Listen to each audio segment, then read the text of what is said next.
Hello and welcome to IGNOU BAPSH, where I will be discussing BPSC 105, that is Introduction to Comparative Government and Politics. Today we are supposed to do the Unit 2 of Comparative Study of Politics, that is Comparative Method and Strategies for Comparison. Now moving towards the objectives. Comparison is a familiar exercise for all of us. Most decisions in our daily life, whether buying fruits and vegetables from the vendor or choosing a book or an appropriate college and career, involve making comparisons. Comparisons हमारे daily life में बहुत ज़्यादा influence रहते हैं, चाहे वो fruits and vegetables को bye करना हो वेंडर से। अगर हम कोई भी फ्रूट्स और वेजिटेबल्स को बाय करते हैं तो हम ये कंपेयर करते हैं कि जिस वेंडर से हम खरीद रहे हैं वही सेम चीज़ किसी दूसरे प्राइस पर दूसरे वेंडर से मिल रही है और उसकी क्वालिटी भी ज़्यादा बढ़िया है, तो ये कंपैरिजन हम करते हैं। वही कंपैरिजन कॉलेज में करते हैं अपने करियर को इम्प्रूव करने के लिए। जैसे कि कोई कॉलेज है, वही कॉलेज सेम कोर्स किसी हायर प्राइस पे ऑफर कर रहा है और वही कोर्स किसी दूसरे कॉलेज में लो प्राइस पर अवेल हो रहा है। तो ये कंपैरिजन हम अपनी डेली लाइफ में करते रहते हैं। ये कंपैरिजन्स स्टडी करते हैं सोशल और पॉलिटिकल फिनोमिना को। ठीक है, आगे बढ़ते हैं। अब देखते हैं व्हाट इज अ कंपैरिजन। जो हमारी डेली लाइफ है वो क्रिस क्रॉस रहती है न्यूमेरस अदर लाइफ से, मतलब हमारी लाइफ दूसरे की लाइफ से कनेक्टेड रहती है किसी न किसी वे में। यहाँ पर बहुत सारी वेज बताई गई हैं जिसमें हम अपने खुद के एक्सपीरियंस और ऑब्जर्वेशंस को अपने इन्वायरमेंट को शेप और इन्फ्लुएंस करने में मदद करते हैं। अदर वर्ड्स में देखें, जो हमारी जो ऑब्जर्वेशन है इमीडिएट वर्ल्ड की, वो ये दिखाती है कि जो लोग और जो इवेंट्स हो रहे हैं हमारी डेली लाइफ में वो कैसे कनेक्टेड रहते हैं in a network of relationship. These relationships may be close और emotionally bound in a family. ये रिलेशंस क्लोज भी हो सकते हैं और इमोशनली बाउंड भी हो सकते हैं एज अ फैमिली और as the network expand in the course of our daily life, professional और इम्पर्सनल। ये हमारे पर्सनल भी हो सकते हैं, हमारे प्रोफेशनल लाइफ में भी हो सकते हैं और ये इम्पर्सनल भी हो सकती हैं। There is an idea is here to show that whereas each individual might seen as having specific daily routine, हम ये देखते हैं कि हर इंडिविजुअल का अपना स्पेसिफिक डेली रूटीन होता है और वो एक अलग तरीके से काम करता है। पर where a number of such individual may be seen as following a similar routine, और हम ये भी देखते हैं कि कुछ जो इंडिविजुअल्स हैं वो सिमिलर रूटीन को फॉलो कर रहे हैं और जो लाइफ हम इंडिविजुअल्स की वो ये हम कह सकते हैं कि a pattern of regularity, regularity के पैटर्न पर वो वर्क करती हैं। अगर हम दूसरे के कंपैरिजन में देखें जो अपना अलग रूटीन फॉलो करता है। अगर हम एक एग्जांपल देखें, एक कॉलोनी है, रेजिडेंशियल कॉलोनी है जिसमें जो मेजॉरिटी ऑफ मेल रेजिडेंट्स हैं वो अपने काम पर निकलते हैं चार्टर्ड बस से सुबह 1 बजे और शाम को 6 बजे घर वापस आ जाते हैं। और उसी कॉलोनी के कुछ रेजिडेंट्स जो कि काम पर जाते हैं 9 बजे मॉर्निंग में अपनी कार से, पर्सनल कार से, और वापस आते हैं 5 बजे इवनिंग में। तो जो रेजिडेंट्स हैं वो दो ग्रुप्स में डिस्प्ले किए गए हैं। एक तो जो सुबह चार्टर्ड बस यानी पब्लिक बस से जाते हैं और एक अपने प्राइवेट व्हीकल से जाते हैं। इसमें एक्सप्लेनेशंस दी जाती हैं कि किसी में बहुत ज़्यादा सिमिलैरिटीज़ हैं, कहीं डिफरेंसेस भी हैं दो ग्रुप्स के बीच में। हम इसमें इंडिविजुअल को भी कंपेयर करते हैं, उनकी सिचुएशंस को कंपेयर करते हैं और उनकी कंडीशंस को भी कंपेयर करते हैं ताकि हम एक जनरलाइज कंक्लूजन पर पहुंच चुके। हमने ये पाया कि जो लोग बस से ट्रैवल करते हैं उन्हें बहुत सारी चीज़ों का ध्यान रखना पड़ता है अपने ऑफिस में जाते समय। जैसे कि चार्टर्ड बस सेम होनी चाहिए, ऑफिस का रूट वही पकड़े बस।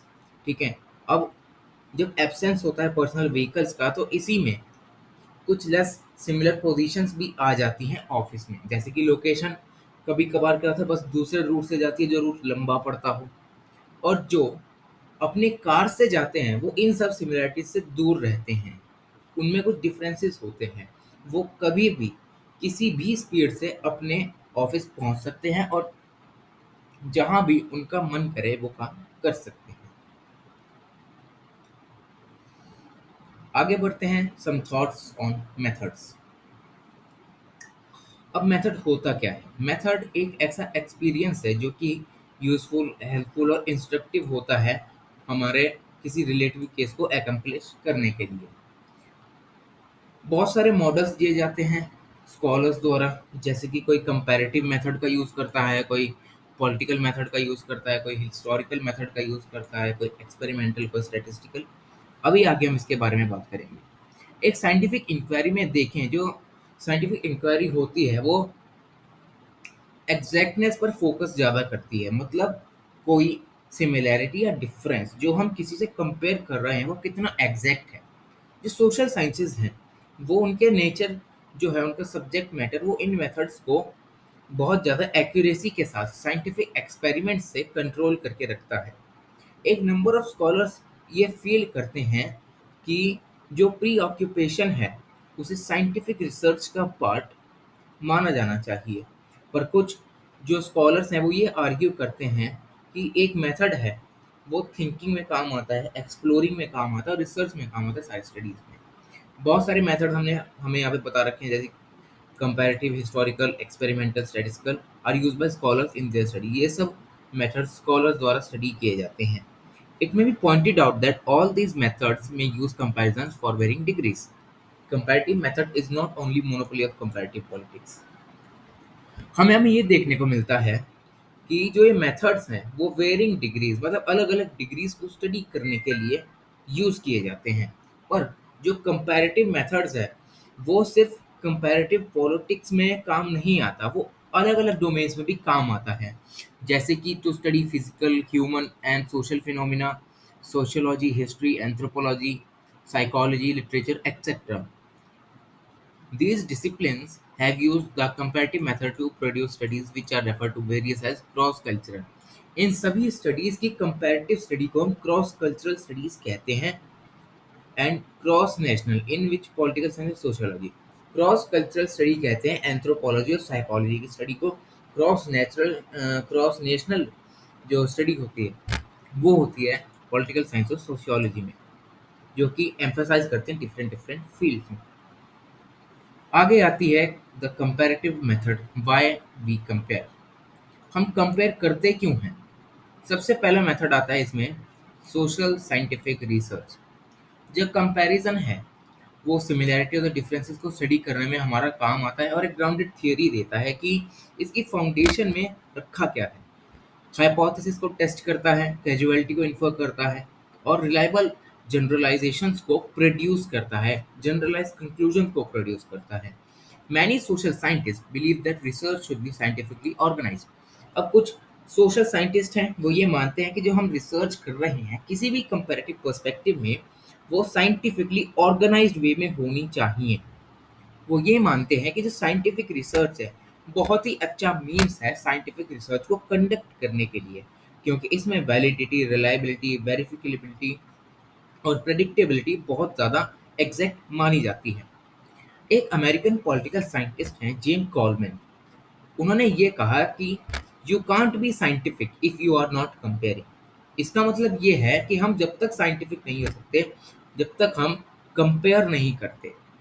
स्वानसन ने यही एम्फेसाइज किया कि it was unthinkable to think of scientific thought. अगर हम साइंटिफिक थॉट नहीं रखेंगे तो कोई भी चीज़ अनथिंकेबल लगेगी विदाउट कंपैरिजंस। अगर हम कंपैरिजंस नहीं करेंगे तो साइंटिफिक जो रिसर्च होगी वो सही से काम नहीं कर पाएगी। एक यहाँ पे एग्जांपल दे रखा है। If for example social scientist wishes to study the relationship between electoral and the number of political parties, he or she cannot instruct a government to change its electoral system. अब किसी social scientist को कोई electoral system को या उसके political party को study करना है, उनकी रिलेशनशिप को स्टडी करना है, तो वो उस इलेक्टोरल सिस्टम में कोई चेंज नहीं कर सकता और ना ही वहाँ की गवर्नमेंट को ये इंस्ट्रक्ट कर सकता है कि तुम अपने इलेक्टोरल सिस्टम को चेंज कर लो, और ना ही वहाँ के लोगों को वो चेंज कर सकता है कि वो अपने वोट किसी और वे में डालें। Nor can he she replicate social और पॉलिटिकल फिनोमिना इनटू लेबोरेटरी, और ना ही वो सोशल और पॉलिटिकल फिनोमिना को किसी भी लेबोरेटरी में टेस्ट नहीं कर सकता और उसे रेप्लिकेट नहीं कर सकता। Thus, the comparative methods, though scientifically weaker than the experimental method. अब हम यहाँ पे ये देखने को मिलता है कि जो कंपैरेटिव मेथड है वो साइंटिफिकली वीकर होता है एक्सपेरिमेंटल मेथड से। कंपैरेटिव मेथड से हम सिमिलरिटीज और डिफरेंसेस को आइडेंटिफाई करते हैं, वही एक्सपेरिमेंट्स की अगर हम बात करें तो उसके हम हर चीज़ को टेस्ट करते हैं साइंटिफिक वे में, जिससे हमें एक साइंटिफिक वे मिलता है कि उस चीज़ का जिसका हम कंपैरिजन कर रहे हैं वो कितनी एग्जैक्ट है और उसकी एक्यूरेसी क्या है। It is considered to be a closest to scientific method. Experimental method को क्लोज माना जाता है साइंटिफिक मेथड से, offering the best opportunity to seek explanation societal phenomena and offer theoretical propositions and generalizations. इससे हमें ये मदद मिलती है कि जो अपॉर्चुनिटी होती है एक्सप्लेनेशन को सीख करने की सोसाइटल फिनोमिना में, उसमें हमें जनरलाइजेशंस बहुत मिलते हैं, मतलब एक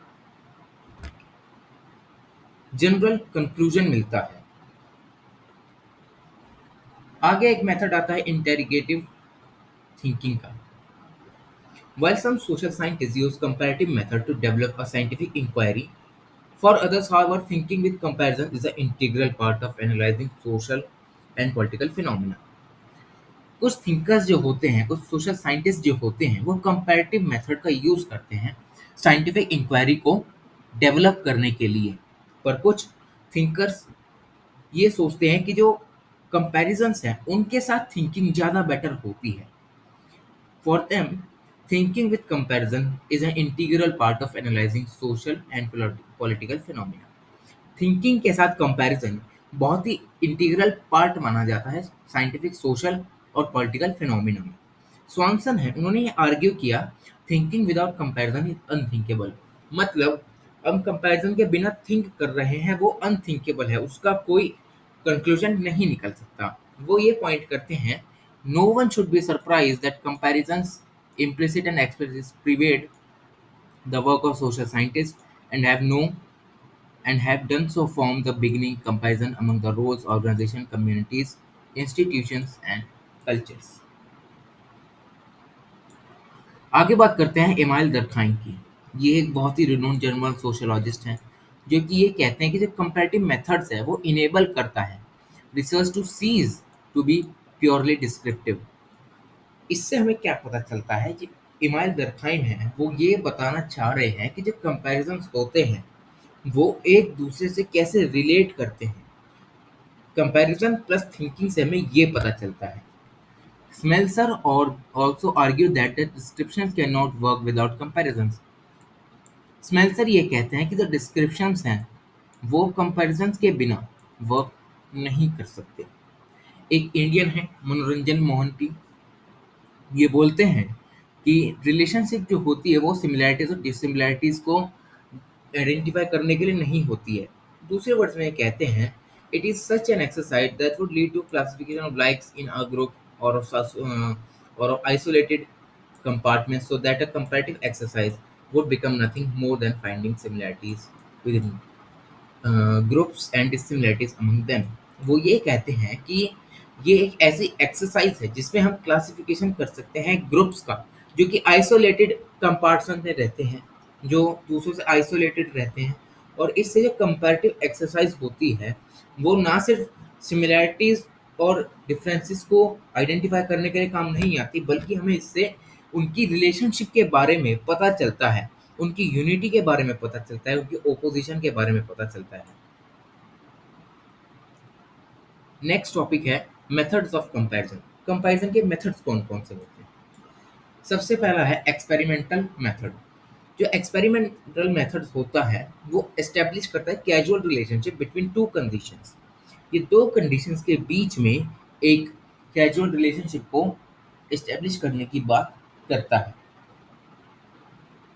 In other words, the objective of this experimental method is to establish that one condition leads to another. इससे हमें यह पता चलता है कि कोई भी कंडीशंस दूसरी कंडीशन को कहीं ना कहीं कनेक्ट करती है और उसको इन्फ्लुएंस करती है। अगर हम एग्जांपल देखें, one wishes to study explain why children differ in their ability to communicate in English in a large group, or setting a number of factors that may be seen as influencing the capability. अब कोई study करता है कि जो children हैं वो अपनी ability को अपनी एबिलिटी में कैसे डिफर करते हैं इंग्लिश में कम्युनिकेट करने से, जब कोई लार्ज जो ग्रुप है उनके सामने हो। ये कंडीशन किसी न किसी तरीके से दूसरी कंडीशन पर कनेक्ट करती है, जैसे कि उसकी कैपेबिलिटी है, क्या वो लार्ज ग्रुप के सामने इंग्लिश बोल सकता है, उसका सोशल बैकग्राउंड है, क्या उसने कभी आज तक इंग्लिश में बात की है, या उसकी फेमिलियरिटी है सराउंडिंग से कि जिस सराउंडिंग्स में वो रहता है वहाँ पर इंग्लिश बोली जाती है या नहीं। तो ये दोनों कंडीशंस आपस में रिलेट करती हैं। The conditions upon which the influence is to be studied in is thus the dependable variable.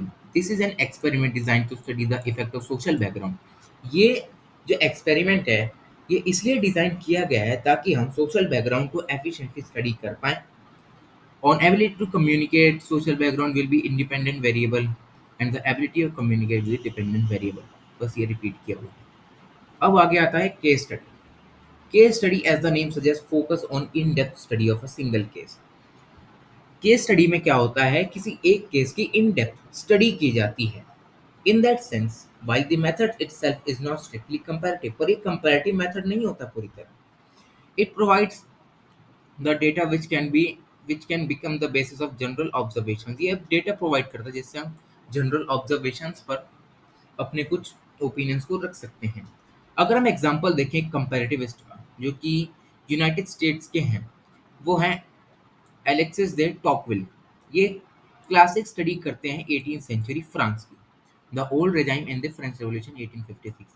और स्टडी करते हैं 19th सेंचुरी ये United states democracy in America volume 1 1835 to show the comparative explanations that can be made by focusing on single case।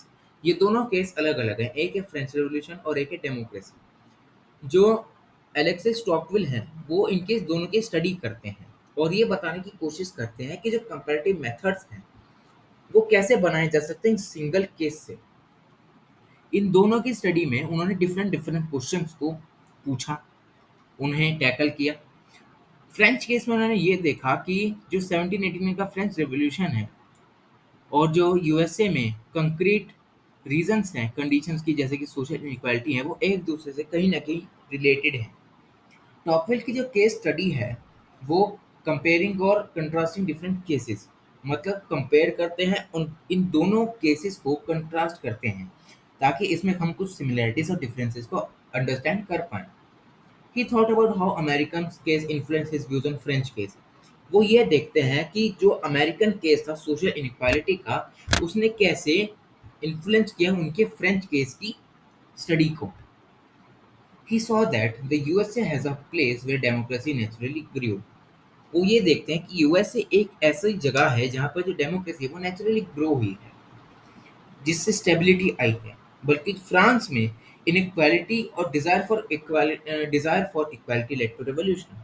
Equality की जो भावना थी लोगों में वो बढ़ रही थी, इक्वालिटी वो लोग चाह रहे थे, इसकी वजह से वहाँ पे रेवोल्यूशन हुआ। ठीक है, आगे बात करते हैं। Thus, in his analysis, American society was influenced by his perspective on French Revolution and vice versa। The American case understood as a pure case of democracy by birth। American case उन्हें ऐसा लगा कि pure case है democracy by birth का, फिर जो social evolution है equality का वो नेचुरल लिमिट्स तक नियरली रीच कर पाए, leading to condition of political stability, जिसकी वजह से पॉलिटिकल स्टेबिलिटी आ पाई यूएसए में, and a diminished sense of relative deprivation among the large middle class and a conservative attitude towards change। The Tocqueville's unique case study of individual cases was effectively a study of national contrast।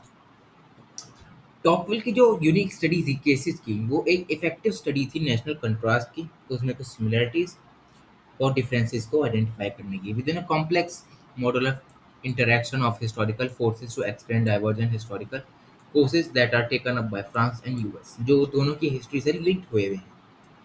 आगे आता है statistical methods. अब statistical method से हम उसमें ये समझते हैं कि कुछ नंबर से रिलेटेड बात होगी। Statistical method uses categories and variables which are quantifiable or can be represented by numbers। Example voting patterns, public expenditure, political parties, voter turnout, urbanization and population growth. जो स्टैटिस्टिकल मेथड्स है वो numbers का use करता है study करने के लिए जिसको हम मेजर कर पाएँ। जैसे कि पॉपुलेशन ग्रोथ को हम कैसे मेजर कर सकते हैं, वोटिंग पैटर्न कैसा है, पब्लिक का एक्सपेंडिचर कैसा है। आगे बात करते हैं इसकी एडवांटेजेस क्या हैं। इसके एडवांटेज ये है कि ये बहुत ही प्रिसाइज फॉर्म में डेटा को प्रेजेंट करता है, बहुत ही कॉम्पैक्ट वे में, जो कि विजुअली इफेक्टिव मैनर होता है। जो कि अगर हम किसी चीज़ को बार ग्राफ्स या कुछ ऐसी चीज़ों से रिप्रेजेंट करते हैं और वही चीज़ हम पैराग्राफ से रिप्रेजेंट करते हैं, जो ऑडियंस होगी उसे वो चीज़ ज़्यादा अट्रैक्टिव लगेगी जिसमें ग्राफ्स नंबर्स का यूज हुआ है, ना कि कोई पैराग्राफ के। तो इसमें ये एक बहुत ज़्यादा एडवांटेज पाई जाती है। एक इफेक्टिव मैनर में ये कॉम्पैक्ट और विजुअली इफेक्टिव मैनर में बहुत ही प्रिसाइज डेटा को प्रेजेंट कर लेता है। So that similarities and dissimilarities are visible through numerical presentation, जिससे हमें सिमिलैरिटीज और डिफरेंसेस बहुत ही अच्छे से विजिबल हो पाते हैं न्यूमेरिकल रिप्रेजेंटेशन में। The use of statistical method also help in explain and compare long-term trends and patterns and offer predictions on future trends. इससे हमें क्या पता चलता है स्टैटिस्टिकल मेथड से कि हमें लॉन्ग टर्म ट्रेंड के बारे में कंपेयर करने को मिल जाता है और प्रेडिक्शन भी हम कर सकते हैं फ्यूचर ट्रेंड्स की। मतलब अगर आज की पॉपुलेशन ग्रोथ का अगर हम ग्राफ से शो करें, नंबर से शो करें, तो हम इससे आगे की पॉपुलेशन ग्रोथ को भी प्रेडिक्ट कर पाते हैं लॉन्ग टर्म में। पर ये फेल हो जाता है टू कंप्लीट आंसर और गिव कंप्लीट पिक्चर। पर ये कंप्लीट पिक्चर नहीं देता, बस एक ये एजम्पशन माना जाता है। It can, however, be employed along with qualitative analysis to give more comprehensive explanation. हमें इसके साथ qualitative analysis भी रखना चाहिए जिससे हमें comprehensive explanation मिलती है relationships की और उनके broad categories की। Statistical method uses in order to facilitate their numerical representation, जो कि statistical method use करता है अपनी numerical representation के साथ। आगे आता है focused comparisons. These studies look at small number of countries, often just two, paired by binary comparisons or concrete, frequently on a particular aspect of country's political rather and all aspects. ये जो study होती हैं बहुत ही smaller number of countries पर study करती हैं। About this country they concentrate on specific things like certain aspects of their politics और उनकी पॉलिसीज पे। ये कंसंट्रेट करती हैं उनकी पॉलिटिक्स पे, उनकी पॉलिटिक्स में वोट बिहेवियर कैसा है, वहाँ की पॉलिटिकल पार्टीज क्या एजेंडा अपनाती हैं अपने वोट बैंक को सिक्योर करने में, और उनकी पॉलिसीज क्या क्या होती हैं। In the implicit binary comparison, the investigator's own country, as in the case of Tocqueville study of America, may serve as reference. इसमें किसी एक इन्वेस्टिगेटर की खुद की जो कंट्री है वो एक रेफरेंस के रूप में मानी जाती है, जैसे कि टॉकवेल की अमेरिका थी जिन्होंने फ्रेंच के साथ अपना कंपैरिजन किया था। Paired comparison have two clear cases. Paired comparison में दो क्लियर केस होते हैं, कंट्रीज और उन कंट्रीज के कंपैरिजन, और दो कंट्रीज स्टडी की जाती है उनके स्पेसिफिक एस्पेक्ट से, जैसे कि पॉलिसी ऑफ पॉपुलेशन कंट्रोल, उनकी पॉपुलेशन कंट्रोल की पॉलिसी कैसे, जैसे इंडिया और चाइना की पॉलिसी, ये पॉपुलेशन कंट्रोल पॉलिसी अलग अलग है। चाइना में पहले वन चाइल्ड पॉलिसी चला करती थी, उसके बाद बंद हो गई। इंडिया में ऐसा कुछ है नहीं, इसलिए पॉपुलेशन ग्रोथ ज़्यादा देखने को मिल रही है और इंडिया फर्स्ट नंबर पर आ चुका है वर्ल्ड की पॉपुलेशन में। The latter may, however, lead to a parallel study of two cases, leaving little scope for a study of relationships. Focus comparisons few countries में अपने फोकस को स्ट्रेस करते हैं, जिसमें सिर्फ उनके स्पेसिफिक पार्ट्स को क्लोजली स्टडी किया जाता है, जिसमें उनकी पॉलिटिक्स और उनकी पॉलिसीज को कवर किया जाता है, उनकी हर चीज़ को। आगे बढ़ते हैं हिस्टोरिकल मेथड पर। ये जो अप्रोच है वो फोकस करती है हिस्टोरिकल रीजंस और सोशल पॉलिटिकल इवेंट्स को स्टडी करने पर। The historical methods can be distinguish from other methods. ये दूसरे मेथड से अलग है क्योंकि इसमें क्या जो एक्सप्लेनेशन जो है वो हिस्टोरिकल सेंसिटिव होती हैं।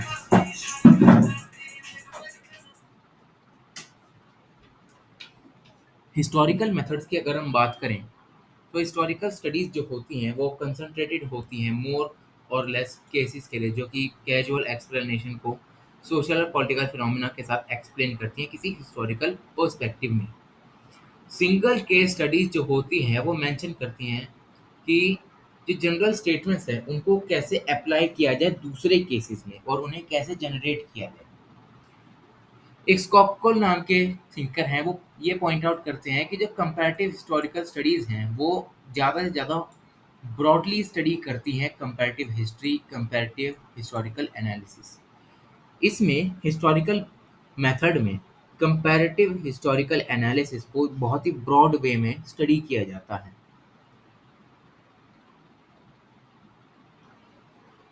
स्कॉपकोल का एग्जांपल देखें तो स्कॉपकोल में वर्क लिखा था एक रिवॉल्यूशंस पे, जिन्होंने उसमें हिस्टोरिकल मेथड को यूज़ किया। वो ये फाइंड करते हैं कि यहाँ पर कुछ कैजुअल पैटर्न्स देखे जा रहे हैं, कुछ डिफरेंसेस भी देखे जा रहे हैं जो बहुत ही पॉजिटिव और नेगेटिव हो सकते हैं। तो ये था हमारा second unit of BPSC 105। Thank you so much.